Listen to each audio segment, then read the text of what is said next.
ও দিদি, আপনি ঘুমোচ্ছেন? কে? আরে আমি আপনার ছোট বৌমার মা। ও, আপনি কখন আসলেন? অনেকক্ষণ আগেই এসেছি, কিন্তু আপনি ঘুমোচ্ছিলেন তো, তাই আর ডাকিনি। তা ভালোই করেছেন, কাঁচা ঘুম ভাঙলে আমার আবার মাথা যন্ত্রণা করে। তা ভালো তো, এখনকার দিনে আর কেউ কাঁথা করে না, আপনি করে রাখলে আপনার ছেলেমেয়েরা ব্যবহার করতে পারবে। এই জ্বালা শুরু হলো। বলছি দিদি, মাথা ব্যথা করে, কাঁথা না, কাঁথা না, মাথা মাথা। বিয়ান, আপনি আমাকে কালা বললেন? না না দিদি, আপনাকে কিছু বলিনি। আপনার খাওয়া দাওয়া হয়েছে? কিছু খেয়েছেন? তা করিনি।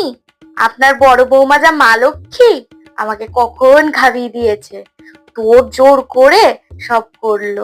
তা আমি মিথ্যে বলবো না, আমার দু বৌমাই খুব লক্ষ্মী।